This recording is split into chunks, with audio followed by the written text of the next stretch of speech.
చంద్రబాబు నాయుడు గారి గవర్నమెంట్ అన్ని రకాలుగా ఫెయిల్ అయి మొట్టమొదటిసారిగా 60 మందికి పైగా చనిపోయిన పరిస్థితుల మధ్య విజయవాడ అంతా అతలాకుతలం అవుతా ఉంటే టాపిక్ డైవర్ట్ చేసేందుకు ఒక దళిత ఎంపీని 4వ తారీఖు రాత్రిని అరెస్ట్ చేస్తారు. Vijayawada vice mayor, Vijayawada deputy మేయర్ను అరెస్ట్ చేస్తారు. కేవలం డిప్యూటీ మేయర్ భర్తను అరెస్ట్ చేస్తారు. అది 4వ తారీఖు రాత్రి. ఎందుకంటే ఇక్కడ చంద్రబాబు నాయుడు గారు పూర్తిగా ఫెయిల్ అయిపోయిన పరిస్థితుల్లో 60 మంది చనిపోయిన పరిస్థితుల్లో చంద్రబాబు నాయుడు గారి గవర్నెన్స్ ఫెయిలియర్ను దారి మళ్లించేందుకు డైవర్ట్ చేసేందుకు అరెస్ట్ చేస్తారు. అసలు ఈ కేసుకు సంబంధించి పూర్వాపరాలు చూస్తే ఈ కేసుకు సంబంధించి 3 సంవత్సరాల పైచిలకు 3-4 సంవత్సరాల కిందట జరిగిన ఈ కార్యక్రమం, ఈ ఘటన 2021 అంటే దాదాపుగా 4-5 సంవత్సరాల కిందట జరిగిన ఘటన. దాదాపుగా 4 సంవత్సరాల కిందట జరిగిన ఘటనలో ఈరోజు టాపిక్ డైవర్ట్ చేసేందుకు 4వ తారీఖు రాత్రిన సురేష్ను, దళిత ఎంపీని, విజయవాడ డిప్యూటీ మేయర్ భర్తను అరెస్ట్ చేస్తారు. నేను అడుగుతా ఉన్నా, సూటిగా నేను ఒక ప్రశ్న అడుగుతా ఉన్నా. ఆ రోజు ఏం జరిగింది? తెలుగుదేశం పార్టీకి సంబంధించిన అఫీషియల్ స్పోక్స్ పర్సన్ పట్టాభి అనే వ్యక్తి ఆ రోజు సిట్టింగ్ ముఖ్యమంత్రిగా ఉన్న అప్పట్లో సిట్టింగ్ ముఖ్యమంత్రిగా ఉన్న వ్యక్తిని బోసుడీకే అని తిట్టాడు. బోసుడీకే అంటే ఏమిటో తెలుసా? తెలుగుదేశం పార్టీ కార్యాలయంలో తెలుగుదేశం పార్టీ అధికార ప్రతినిధి ముఖ్యమంత్రిని ఆ రోజు అన్న మాట లంజా కొడక అని.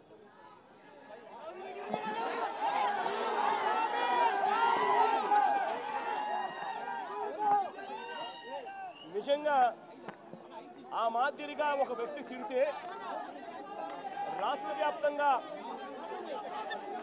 ఆ ముఖ్యమంత్రిని ప్రేమించే వాళ్ళు, వైఎస్ఆర్ కాంగ్రెస్ పార్టీని అభిమానించే వాళ్ళు, రాష్ట్ర వ్యాప్తంగా ఉన్న వాళ్ళందరికీ కూడా కడుపు మండగా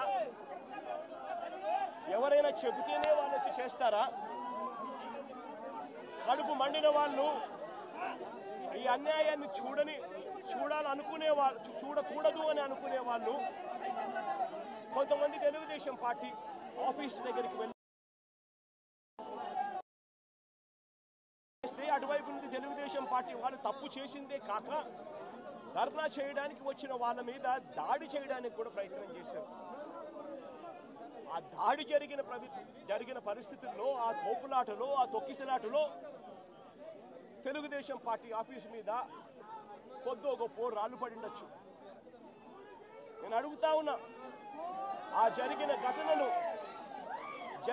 ఘటనను ముఖ్యమంత్రిగా నన్ను అన్నా కూడా నేను చంద్రబాబు నాయుడు గారి మీద కక్ష సాధింపు చర్యతో వ్యవహరించాల. రాళ్ళు పడినాయి అని చెప్పి ఎప్పుడైతే తెలిసిందో వెంటనే అటువంటి ఆ ఘటనకు పోయిన వాళ్ళందరినీ కూడా ఎవరెవరు పోయారు అని చెప్పి ఆధారాలు చూసి, అక్కడ ఉన్న సీసీ కెమెరాలో, అక్కడున్న ఒక్కొక్క సెల్ ఫోన్ లొకేషన్స్, ఇవన్నీ ఆధారాల మేరకు చూసుకొని ఎవరెవరైతే పోయారో వాళ్ళందరినీ కూడా 41A ఇచ్చి వాళ్ళందరినీ కూడా అరెస్ట్ చూపించి కోర్టులో ప్రొడ్యూస్ చేయడం కూడా జరిగింది. ఎందుకంటే 7 ఏళ్ల లోపు ఉన్న కేసు ఇది. శిక్షా కాల పరిమితి 7 ఏళ్ల లోపు ఉన్న శిక్షా కాల పరిమితి ఉన్న కేసు ఇది. కాబట్టి దీంట్లో అరెస్ట్ చేయడం అన్నది it does not serve the purpose. కాబట్టి 41A ఇచ్చి కోర్టుకు హాజరుపరచడం కూడా జరిగింది. మన ఇంత నిబద్ధతతో ఆ రోజు మేము అడుగులు వేసాం.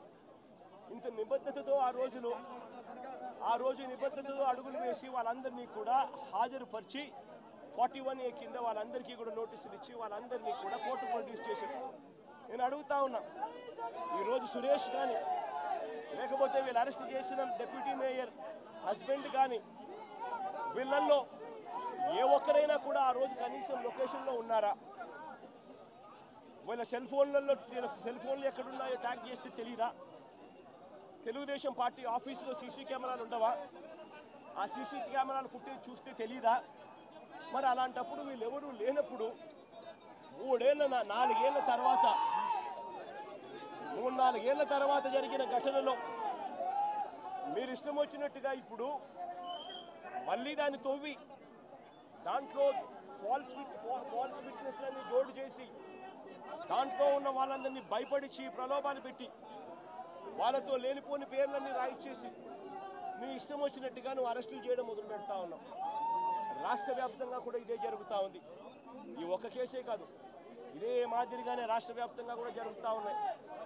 పోలీసులు ఏ స్థాయికి దిగజారిపోతా ఉన్నారు అనంటే అటువంటి పాత కేసులలో కావాలని వీళ్ళే తప్పుడు సాక్ష్యాలు క్రియేట్ చేస్తూ ఉన్నారు.